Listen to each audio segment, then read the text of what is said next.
Today I'm going to show you how to make your Xbox 360 glow with all kinds of different colours and effects using LED strips that can be controlled directly from a homebrew app on the console. This is by far the best way to add LEDs to your console, and it brings some new life into the basic black design of the 360 Slim.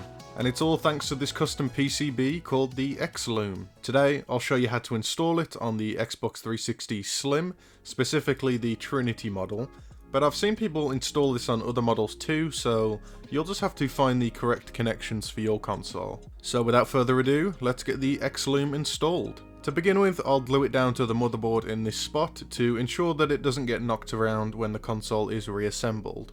I'm using super glue, but any kind of glue like hot glue will work fine too.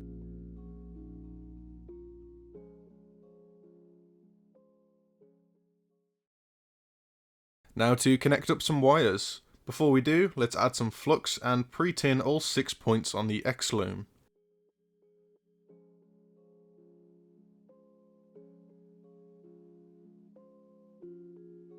I'm going to begin with soldering in the 5V and ground connections.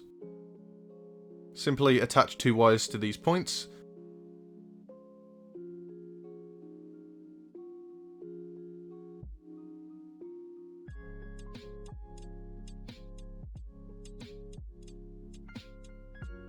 And then move on down to this location on the motherboard with the circle silkscreen markings.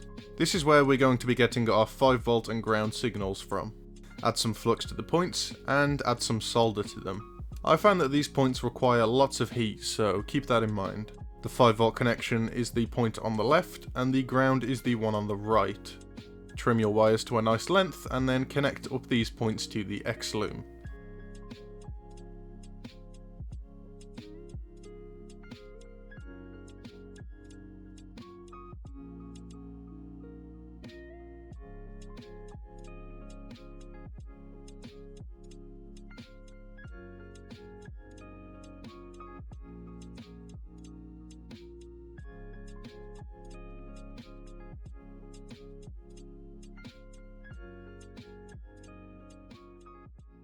Today's video is sponsored by JLC PCB.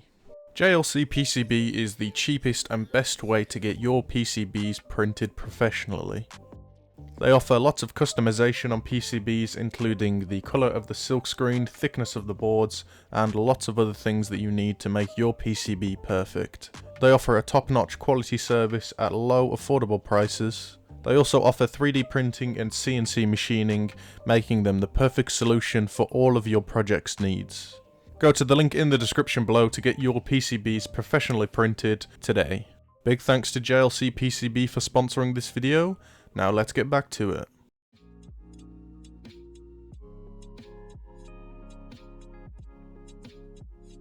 The next point is TX, which is the point responsible for letting the console communicate with the xLume and send commands via UART. It's located on the same header, J2C3, that we use to program the NAND of the console. Once again, add some wire to the TX point and connect it up to the point shown.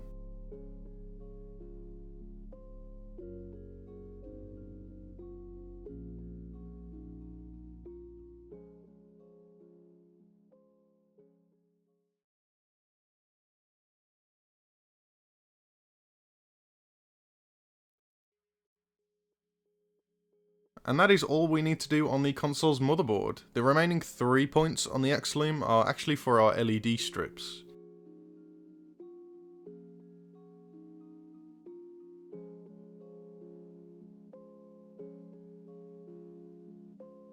I'll leave a link to the strips I used in the description box below, but I have no reason to believe that most addressable LEDs should work just fine with this project.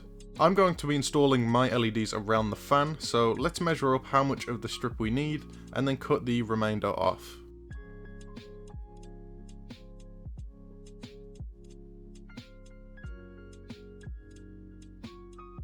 Now they're cut, we can prepare the LEDs by pre-tinning the 3 points and attaching some wires to them. It's important to make sure that the arrow indicator on your LEDs is pointing downwards from the end that will be connected to the xLume.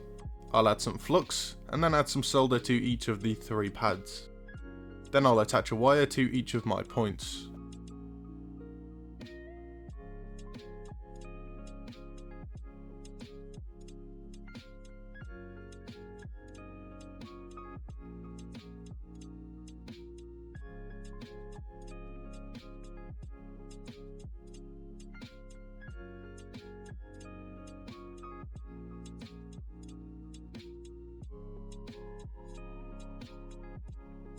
Once that's done, we head back over to the console and attach the LEDs around our fan.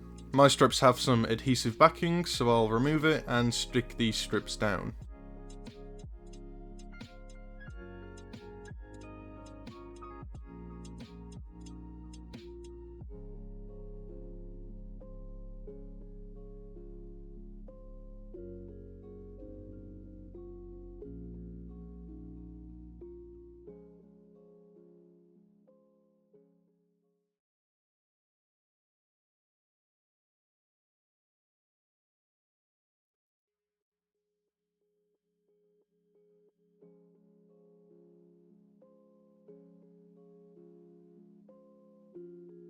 Now it's time to attach our final 3 wires to the xLume. The point labelled plus is your power, minus is your ground, and the D0 is your data point.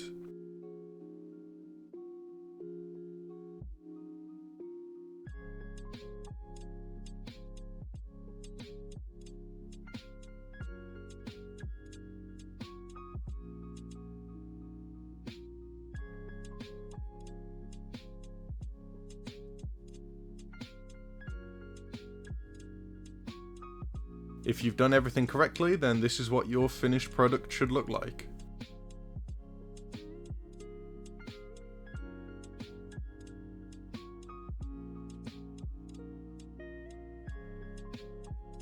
Now that the xLume is installed into our console, we need to download the xLume app for our console so that we can control the lights. Simply head over to the xLume GitHub and download the control app in the releases section.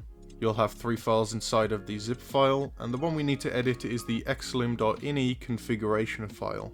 Open this file in your favourite notepad app and pay attention to the line that says LED count. This is going to tell our console how many individual LEDs are on our strip. For me, this was 18, so I'll change it to 18 and save the file. Finally, we need to copy this app and configuration file over to our console. My preferred transfer method is FTP. I'll be using the FTP plugin built into the Aurora dashboard. Once we're connected to the console with FileZilla or any other FTP client, I'll head into my homebrew folder and drag in the xLume folder that contains both the .ini and .xex files. Next, we can open the app.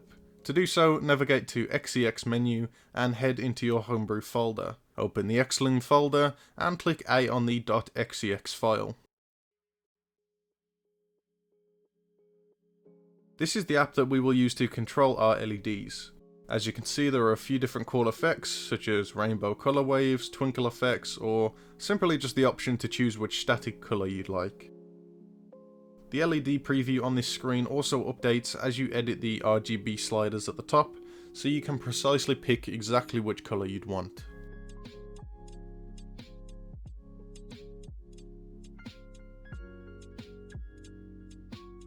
The last thing to mention is that when reassembling the console, this metal shield will cover the LEDs, meaning that when it's all back together, the LEDs can't be seen. So it's a good idea to cut it to make sure that they can be seen. It's also essential to not put the fan shroud back into the console when reassembling it, as this will also completely cover the strips. This method has been used since the console's released and has had no reports of affecting thermals or performance. We now have the LED strips and the xLume installed into our console, and it looks great when reassembled. Once again, big thanks to JLC PCB for sponsoring this video and providing me with the PCBs for the xLume. You can check them out in the link below. For now, thanks for watching, and I'll see you in the next video.